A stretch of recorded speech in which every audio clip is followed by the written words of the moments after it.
नमस्कार दोस्तों, आपका स्वागत हमारे चैनल पे, जहां हम आपकी ईडब्ल्यूएस और ओबीसी से जुड़ी छोटी-बड़ी समस्या का समाधान लेकर आते हैं। आज का वीडियो खास उन सवालों पे आधारित है जो आप में से बहुत सारे दर्शकों ने पूछे हैं। चलिए बिना देरी किए शुरू करते हैं। कई लोगों का कमेंट आता है कि सर ईडब्ल्यूएस और ओबीसी सर्टिफिकेट दोनों चाहिए या सिर्फ ओबीसी से काम चलेगा? कुछ लोग पूछ रहे हैं कि ओबीसी सर्टिफिकेट के साथ इनकम सर्टिफिकेट ज़रूरी है? इसकी जानकारी दूँगा। कई लोग पूछ रहे हैं कमेंट करके कि एक दर्शक ने पूछा कि एक ऑडियंस दर्शक ने पूछा कि मेरी बेटी 7 अप्रैल को 3 साल हो गए, क्या फॉर्म भर सकता हूँ? और इनकम सर्टिफिकेट और ईडब्ल्यूएस सर्टिफिकेट में क्या अंतर है? और सर फॉर्म ईडब्ल्यूएस के कब से भरे जाएँगे? ये जानकारी मैं आपको बताऊँगा। जानकारी जानने से पहले जो लोग चैनल पे पहली बार आए हैं, चैनल को सब्सक्राइब कर दें। वीडियो अच्छी लगी तो इसे लाइक करें, शेयर करें, कमेंट करें, बताएँ कि इन्फॉर्मेशन आपको कैसी लगी। सबसे पहले मैं पूछना चाहता हूँ, क्या आप भी अपने बच्चे का दिल्ली के प्राइवेट स्कूल में ईडब्ल्यूएस डीजी या सीडब्ल्यूएस कैटेगरी के माध्यम से नर्सरी कीजी या पहली क्लास में या दूसरी क्लास सुपर क्लास में एडमिशन कराना चाहते हैं? कमेंट सेक्शन में कमेंट करिए कि आप कौन सी क्लास में दिल्ली के प्राइवेट स्कूल में ईडब्ल्यूएस या डीजी कैटेगरी से एडमिशन कराना चाहते हैं। चलिए स्टार्ट करते हैं।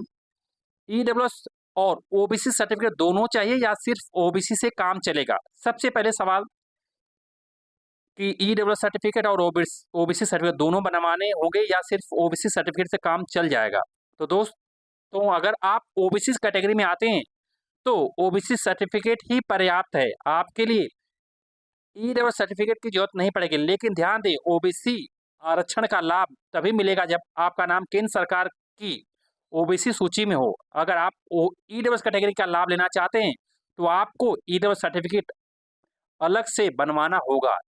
याद रखिए ओबीसी और ईडब्ल्यू दोनों अलग-अलग आरक्षण कैटेगरी हैं और इसमें से कोई एक भी चुन सकते हैं आप। अगर आप चाहें ओबीसी से तो ओबीसी से भी कर सकते हैं। अगर आप ईडब्ल्यूएस कैटेगरी के अंतर्गत आते हैं, अगर आपकी फैमिली की इनकम लिमिट 1 लाख से कम है, तो आप ईडब्ल्यूएस से भी फॉर्म भर सकते हैं, लेकिन मेरा रिकमेंडेशन था आप ओबीसी से हैं तो आप ओबीसी कैटेगरी से फॉर्म भरें। चलिए, ओबीसी सर्टिफिकेट के साथ इनकम सर्टिफिकेट ज़रूरी है क्या? अब बात करते हैं ओबीसी सर्टिफिकेट वालों को इनकम सर्टिफिकेट लगाना ज़रूरी है? कई लोग पूछे हैं। जी हाँ दोस्तों, अगर आप नॉन क्रीमी लेयर ओबीसी में आते हैं तो इनकम सर्टिफिकेट देना ज़रूरी होता है। यह एक आपके परिवार की वार्षिक आय को दर्शाता है और यह तय करता है कि आप नॉन क्रीमी लेयर के तहत आते हैं या नहीं। अगर आप इनकम सर्टिफिकेट बनवाएंगे ओबीसी सर्टिफिकेट के साथ, नॉन क्रीमी लेयर के साथ, तो आपको ओबीसी सर्टिफिकेट के साथ इनकम सर्टिफिकेट ज़रूरी होता है। यही दर्शाता है कि आप नॉन क्रीमी लेयर में हैं और आपकी इनकम लिमिट इस कैटेगरी के अंदर इतना है। चलिए अगली सवाल, बच्चे की उम्र 3 साल पूरी होने पर फॉर्म भर सकते हैं? एक दर्शक ने पूछा मेरी बेटी 7 अप्रैल को 3 साल हो गई तो क्या फॉर्म भर सकता हूँ?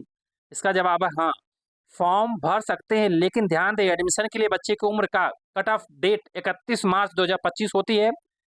अगर आपके बच्चे की उम्र इस डेट के बाद पूरी होती है तो फॉर्म स्वीकार नहीं किया जा सकता है। इसलिए कृपया फॉर्म भरने से पहले नियमों को ध्यान से पढ़ना। जब आपको फॉर्म निकलेगा तो उस टाइम ध्यान से पढ़ना, मैं आपको बताऊंगा। अगला और लास्ट, इनकम सर्टिफिकेट और ईडब्ल्यूएस सर्टिफिकेट में क्या अंतर है? अगला सवाल, कई लोग पूछे कि इनकम सर्टिफिकेट और ईडब्ल्यूएस सर्टिफिकेट में क्या अंतर है सर, अलग अलग है या एक ही है?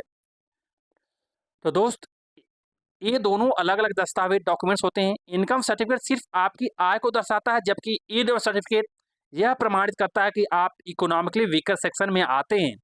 ईडब्ल्यूएस सर्टिफिकेट में आय के अलावा कुछ और शर्तें भी होती हैं, जैसे कि जमीन और प्रॉपर्टी की सीमा। इसलिए अगर आपको ईडब्ल्यूएस का लाभ चाहिए तो इनकम सर्टिफिकेट के साथ ईडब्ल्यूएस सर्टिफिकेट बनवाना जरूरी है।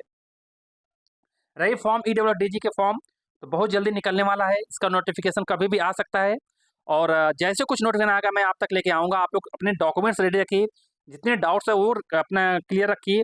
जैसे फॉर्म निकलेगा जरूर मैं आप तक लेके आऊँगा। और कुछ भी कमेंट करना, कुछ भी जानकारी चाहिए तो कमेंट सेक्शन में कमेंट करिएगा। तो लास्ट में बोलूँगा, तब तक thanks to all and all the best.